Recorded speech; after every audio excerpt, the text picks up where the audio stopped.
aggression. With the Soviet Union gone, the pretext evaporated. Now, naive souls who have faith in prevailing doctrine would have expected NATO to disappear as well. Quite the contrary. NATO was quickly expanded. The details are revealing, both about the Cold War and about what followed, and more generally about how state policy is formed and implemented. As the Soviet Union collapsed, Mikhail Gorbachev made an astonishing concession. He agreed to allow a unified Germany to join a hostile military alliance run by the global superpower, even though Germany alone had almost destroyed Russia twice in the century. There was, however, a quid pro quo. The Bush administration, this is Bush 1, promised Gorbachev that NATO would not extend to East Germany, certainly not farther east. They also assured Gorbachev, I'm quoting, that NATO would be transforming itself into a more political organization. Gorbachev also proposed a nuclear-free zone from the Arctic to the Black Sea. That would be a step towards a zone of peace to remove any threat to Europe, east or west. That proposal was dismissed without consideration. Clinton came into office shortly after, and Washington's commitments quickly vanished. There's no need to comment on the promise that NATO would become a more political organization.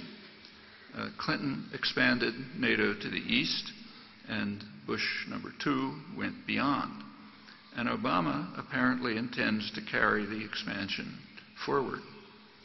On the eve of Obama's first trip to Russia, his special assistant for national security and Eurasian affairs informed the press, I'm quoting him, "We are not going to reassure or give or trade anything with the Russians regarding NATO expansion or missile defense." He was referring to U.S. missile defense programs in Eastern Europe and NATO membership for Ukraine and Georgia, both steps that are understood by Western analysts to be serious threats to Russia and surely likely to inflame international tensions. A few days ago, the Obama administration announced a readjustment of its anti-missile systems in Europe. That led to a great deal of commentary and debate in the media. And as in the past, the commentary skillfully evaded the central issue. The systems are advertised as defense against an Iranian threat, but that cannot be the case. The chance of Iran launching a missile attack is about at the level of an asteroid hitting the Earth. Iran would instantly be incinerated in response.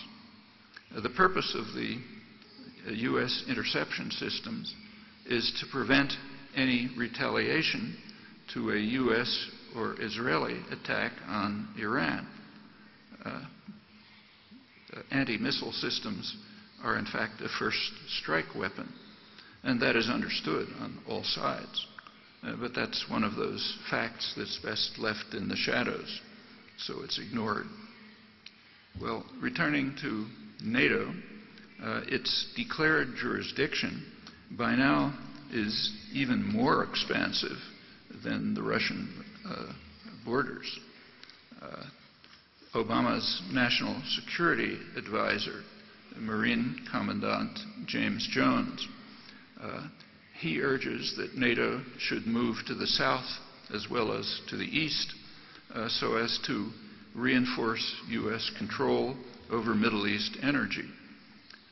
General Jones also advocates what he calls a NATO response force, which will give the U.S.-run military alliance, quoting, much more flexible capability to do things rapidly at very long distances. That's a goal that the United States is working hard to achieve now in Afghanistan. The NATO Secretary General, Jaap Scheffer, informed the NATO conference that NATO troops have to guard pipelines that transport oil and gas that's directed for the West, and more generally, they have to produce sea routes used by tankers and other crucial infrastructure of the energy system. Now, that decision spells out more explicitly the post-Cold War policies of reshaping NATO into a U.S.-run global intervention force with special concern for control over energy. Presumably, the task includes protection of a projected $7.6 billion pipeline that would deliver natural gas from Turkmenistan to Pakistan and India, running through Afghanistan's Kandahar province, where Canadian troops are deployed. The goal, I'm quoting, is to block a competing pipeline that would bring gas to Pakistan and India from Iran and to diminish Russia's dominance of Central Asian exports, quoting the Canadian press, which realistically outlines some of the contours of the new great game in the region, to which the U.S.-run international intervention force, called NATO, is to be a major player. From the earliest post-World War days, it was understood that Western Europe might choose to follow an independent course, perhaps the Gaullist vision of a Europe from the Atlantic to the Urals. In this case, the problem is not a virus that might spread contagion, but a pandemic that might bring down the whole system of global control. And NATO was partially intended to counter that serious threat. Current NATO expansions and the ambitious goals of the new NATO carry these objectives further.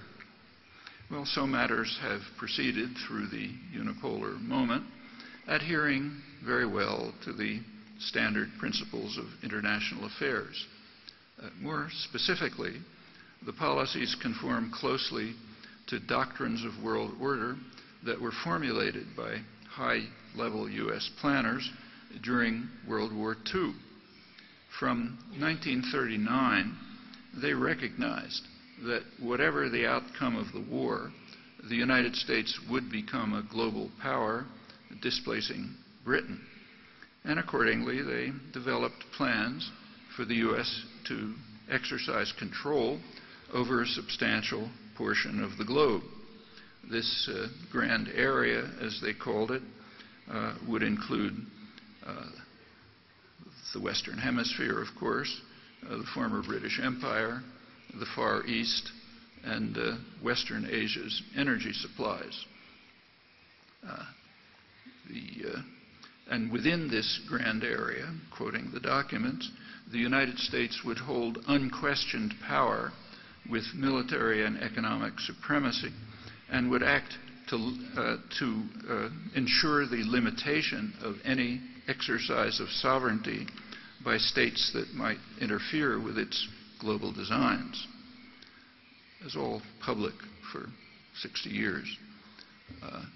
At first, planners thought that Germany might prevail in Europe, but as Russia began to grind down the Wehrmacht, the vision became more expansive, and the grand area was to incorporate as much of Eurasia as possible, at least Western Europe, which is the economic heartland of Eurasia.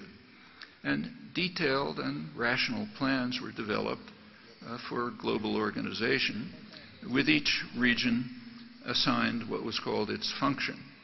The South, in general, was assigned a service function to provide resources, cheap labor, markets, investment opportunities, more recent years, other services such as export of pollution and waste.